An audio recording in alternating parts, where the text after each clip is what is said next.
राम राम भी होगी। सबको नमस्कार करके आया। हाँ, सबको बहुत बहुत धन्यवाद।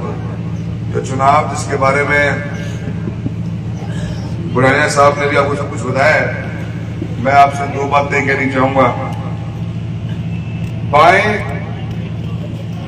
19 तारीख को वोट डालेगा और अपनी आवाज को दिल्ली भेजने का काम करने वाला है। ये चुनाव को समझने का जरूरी बहुत है, क्योंकि चुनाव आज की तारीख में हर चुनाव की अलग खूबसूरती है, अलग जरूरत है और अलग उसका मकसद होता है। चुनाव को मकसद के है, शायद एक सांसद के रूप में रोजमर्रा की जिंदगी में और कोई ज्यादा काम कोई था जिंदगी से, वो काम मजबूती के साथ पुराना जी कर रहे हैं। विधायक के रूप में बहुत बढ़िया काम 5 साल पहले भी किया और आप भी करेंगे, ऐसा जज्बा इनके आज भी अंदर है। पर एक सांसद को काम किया कि बाएं अकेले को नहीं, तारानगर तहसील अकेली को नहीं, 22 लाख लोग एक साथ 19 तारीख में वोट देना और एक सांसद बनाकर आपकी आवाज बनकर दिल्ली जाने को काम करेगा। यह आवाज आपके आने वाले कल या 5 साल के लिए नहीं, इस आवाज को अगर आपने सही नहीं चुना तो ये आने वाले 10-15 साल तक की एक समाज की, एक देश की नींव रखने का काम करता है। ये बहुत बड़ी आवाज होती है। ये नीतिगत फैसले जो समाज, देश में कानून बनता है, नई नीतियां बनती है, नई सोच जो पैदा होती है, नए लाइन पे जो सरकारें चलती हैं, उसके फैसले के अंदर आपकी भी आवाज होगी। इसलिए हम लोकसभा चुनाव लड़ते हैं। ये 10 साल के अंदर मुझे आपने मौका 2 बार दिया। बाएं गांव के अंदर भी आशीर्वाद बढ़िया मिला है हमेशा, पर यह चुनाव थोड़ा हटकर है। 10 साल के कार्यकाल से पहले 23 साल तक मेरे पिताजी आपके सांसद के रूप में रहे हैं। हर सुख में, दुख में, हर हारी बीमारी में हर साथ खड़ा रहे हैं। जब जाके एक जान, एक पहचान बनी है। कभी भी हमने द्वेषता की राजनीति नहीं करी। हमारी राजनीति बड़ी साफ सुथरी राह जाने की राजनीति थी। न कभी महत्वाकांक्षी रहे। हमारी सबसे बड़ी प्राथमिकता राजनीतिक जीवन में ये रही है कि लोकसभा क्षेत्र चुनाव के अंदर भाईचारा ना बिगड़े। पहला काम तो हमारा था कि भाईचारा बना रहे। इसलिए कभी भी मुंह से न वो अल्फाजों का यूज किया, न कभी वो शब्द बोले, न कभी वो बातें कही जिन बातों से समाज टूटता हुआ नजर आता है। हमने वही भाव रखे जिनमें अपने शरीर के अंदर भी, अपनी आत्मा से भी, अपनी जुबान से भी, जिससे समाज टूटता हुआ नजर आए। हमारे सामने 2 बार उम्मीदवार थे मंडेलिया साहब, हमने उफ तक भी नहीं करी। मेरे पिताजी ने पहले चुनाव 2009 में जब रफीक भाई साहब आए थे तो घर में सभी को बुला के एक बात की थी, मैं कार्यकर्ता हूं कि चुनाव का परिणाम कुछ भी हो, अपने मुंह से ऐसा कोई शब्द निकलना नहीं चाहिए जिसका समाज पे गंदा असर पड़े। हमें चुनाव का रंग खराब नहीं करना है। चुनाव हार जीत के 2 पहलू सिक्के की तरह होते हैं, और भाईचारा बना रहे इस मकसद से राजनीति करी है और उसी पद पर चलकर 10 साल में बेहतरीन काम करने की कोशिश करी। हाईवे हो, रेल हो, जो बना उसकी बताया, जो नहीं बना या नहीं बनने की स्थिति में साफ मना किया। कभी भी गोल गोल कौन घुमाए, पक्का की डाल देना कि घुमा दे आप। आजकल तो 2 काम करना कह दी काल परसों में कि गोचर भूमि के अंदर भी मैं थाना मकान दे दूंगा, थाना पट्टा बनवा दूंगा। क्यों? काका ने हार दिखे लग रही है सुप्रीम कोर्ट से बड़े हो गए। काका सुप्रीम कोर्ट को फैसले काका जी दे के दे दो ना तो कि बनवा दूंगा, और नया बनाए तो राजनीतिक जीवन से संन्यास ले लूंगा, लिख के दे दो, मान जाओ तेरी बात में। सुप्रीम कोर्ट से बड़ा हो गया गई मुख्यमंत्री तो दे पहला ही बन गया। 5 साल दे राज करे और मुख्यमंत्री दे बन गया और थाने शपथ ताने दिलाई दी थी सर 23 शपथ तो दिलाई ही। वाह, गाँवों में जाके बेचारा एक गरीब व्यक्ति मजदूरी करता है, 2 की रोटी कमाने के दिन घर से बाहर भागता है, और आप उसी के बीच में जाके उसको देश दुनिया का ज्यादा पता नहीं होता, आप उसको बेवकूफ बनाने की कोशिश कर रहे हो। क्या गोचर भूमि में भी मैं ही पट्टा दे दूंगा? मुकाबले लग जा, होती जा, ना अपन ध्यान रखो, ये बहुत तेज है। कपे की किताब है, 101 नुस्खे तलाश में है। बता दी बात होगी समझी, तो मन तो पता है ना कि हम साधन करना है। कई हद तक जा सके। अब वो हमारा प्रत्याशी होते पीएम मोदी साहब आ रहे हैं, जब ट्रेन की बात करते हैं, अब ट्रेन तारने का मुझे है को नहीं, पर वो काका पर्ची लिख के भेज दी कि ट्रेन की डिमांड कर ले, तो तारानगर, रतनगढ़, सुजानगढ़, सरदार साहब ट्रेन की जाने की डिमांड कर ली, कल कहीं पाया तारानगर रेल बोली, बाकी तो रेल आ रही है, तो बात में पलटी। तो तारानगर की काका की पर्ची चल रहा है, वो आदमी ने कंफ्यूज करते हैं, काको मारे फां, काको पलटू मारे नंबर को, बोलो कि मैं टिकट कटवाई को नहीं, पर मेरी आपकी कट गई, तेरी तो लक्षणों कट गई भाया, तो हमारी टिकट कटाई है का तेरी टिकट कट गई, मतलब टिकट कटाई करनी तो सड़क है। काका क्या खाद 15 साल चल रही है, और थे मिटाओ, ये शाना आदमी हो, ऐ कर थाना के बाद कई खाद मिटाओ, मोड़ काम में कभी घूमो खाद मिटाओ, कि मैंने पत्रों थे मिटास को थे थारे मध्य में देख लेते गामड़ी में भी तो बड़े चार कह किलोमीटर 5 साल कह थोड़ा बदल, क्योंकि जो चुनाव गांव के विकास या आने वाले कल में हमारे योजनाओं का लाभ मिलने से ऊंचा, ये चुनाव इस बात का फैसला करेगा कि प्रजातंत्र में आवाज किसकी होगी, कौन चुनेगा, थे चुनोगा कि कब चुनेगो।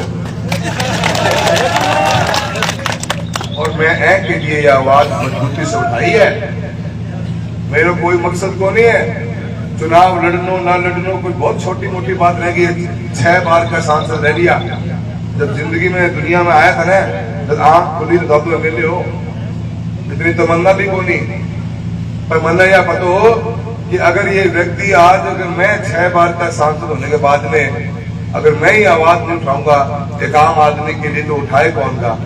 काल तो यह कह देना यह बिस्लरी की बोतल था उम्मीदवार है, बोतला घेर दो, गिरे जाएगा क्या, दिक्कत तो आने लग रही है, ये तो न्यू करें तो गहन बोतला घेर दो, जीतो जागतो आदमी देखकर बोल रहा है, सांस लेनी हो मैं बुद्ध में बोट गिराऊंगा, टकरा गिर जाए यार पड़ गई सारा को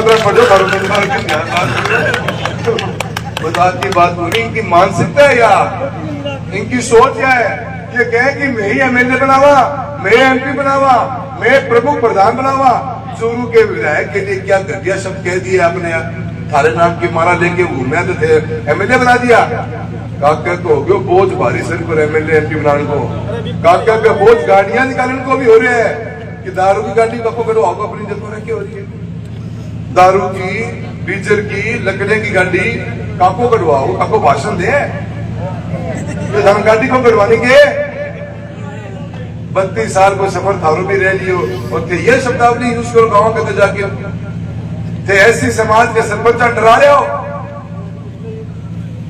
काका के सर पर बोझ हो रहे हैं, अरे थाने थोड़ी बहुत शर्म आवा गुनिया गाँव वालों, काको को बहुत हल्को करो, गाड़ी पुलिस है, अरे अपनी जिम्मेदारी बनाए यार, 30 साल आप एमएलए नहीं गए हो, आप फर्ज बनाया कि आप बहुत हल्को करा, कौन करा गया बहुत हल्को, साथ में हाँ बोलो, अरे दिखाओ काका पता लग जाएगा, दिखाओ भाई, चूरू ठान लिए बहुत हल्को करा भाया, मैं सारा मैसेज विजन करना आया हूँ, चुनाव से बात तो है कि प्रजातंत्र जिंदा रहना चाहिए, ये लोकतंत्र जिंदा रहना चाहिए, बाबा साहब भीमराव अम्बेडकर ने आपको ताकत वोट की दी है,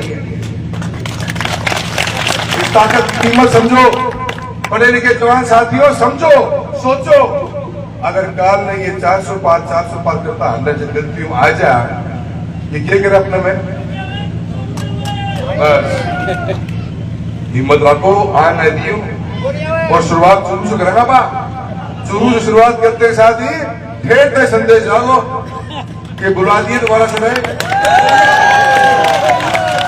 तो थाना एक बात कहना चाहूं, ये लोगों का 400 पार का जो नारा है, ये समाज को डराता है, ये समाज को ऐसे निश्चिंता का माहौल पैदा करता है, ये समाज में घबराहट पैदा करता है कि क्या 400 पार आने के बाद में आप संविधान के साथ छेड़छाड़ तो नहीं कर दोगे जो बाबा साहब ने बना के दिया है, क्या आप कल को हमारा आरक्षण तो बंद नहीं कर दोगे, क्या कल को आप देश में चुनाव भी बंद ना कर दोगे, ये कुछ भी कर सकते हैं, ध्यान रख लियो, तो 200 में काम करवाओ, बाकी मान लेती हो, मैं तो गठबंधन की सरकार हाँ, सारा भाई कामेड़ भी लाग रहे हैं, इन्हें हनुमान बेनीवाल भी लाग रहे हैं, इन्हें आम आदमी पार्टी भी लाग रही है, और कांग्रेस मजबूती के साथ में, देश को बचाना जरूरी है। काम ऐसा नहीं है कि 10 साल में हुए, काम देश के अंदर हर वक्त होते रहे। कांग्रेस के राज में भी ऐसी संस्थाएं खड़ी हुई देश के अंदर जो इसका आज तक कोई सानी नहीं मिला। मैं शिक्षा के 2 उदाहरण देना चाहूंगा। जो बच्चा साइंस पढ़ता है 12वीं के बाद सपना लेकर चलता है कि इंजीनियर बनूंगा, इंजीनियर बनने वाले इस बच्चे के लिए आगे इस देश का सबसे बेहतरीन कोई संस्था है तो IIT है। आज तक दूसरी IIT का मॉडल बना नहीं देश में, बन के गए निर्मल। आज तक IIT ही है।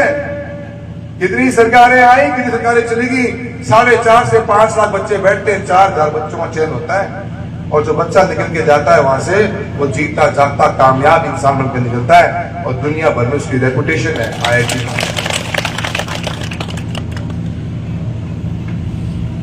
ऐसा ही आज मेडिकल के की बात करेंगे तो एम्स बना, स्पेस की बात करेंगे अंतरिक्ष की तो उसमें हमारा इसरो बना। 10 साल में भी काम हुए हैं, बीते भी समय भी काम हुए हैं। मुद्दा ये है कि क्या हम खुली हवा में सांस ले पाएंगे। मुद्दा ये है क्या हम अपने आने वाला कल, आप लोग अपने आने वाले कल का चयन कर सकते हो। आज बुढ़ानिया साहब और देखो आपने जिम्मेदारी दे दी MP MLA की। अब मैं MP बन के हो जाके दिल्ली बैठ जाऊं, आऊं ही ना थाकर, न कोई मुद्दा उठाऊं, न बीमा की बात करूं, न स्कूल शिक्षा की बात करूं, नए राष्ट्रीय राजमार्ग जो अपने चूरू से चार के जलंधर जा रहे हैं, मन की जो बात करने की, मन तो पार्टी ने आधी राजी करना है, टिकट जो लिया ये वोट दोगे खत्म, जो काम करना चाहिए अब आगे किया चाहोगे लेकिन सरकार में होगा। सेवाचार्य हो तो आंख खोल लो और हाथ के निशान पर वोट ना गिर दो। हमने कभी बदली की राजनीति नहीं करी, लोगों के दिलों में जगह बनाई है, तब यह प्यार मिला है। 7वीं बार देने जा रहे हो आप लोग। 2 लाख की लीड जाएगी। 2 ना दादा, ये 400-500 4 लाख की लीड मारी है। सारा को धन्यवाद दें बहुत बहुत। और आने वाली इस 19 तारीख को हाथ के निशान के सामने वाले बटन को दबाकर आप हमारे को मजबूती प्रदान करिए, अपना आशीर्वाद दीजिए और कांग्रेस को मजबूती देकर चूरू लोकसभा से कांग्रेस जिताने का काम करिए। इन्हीं शब्दों के साथ सभी का बहुत बहुत धन्यवाद।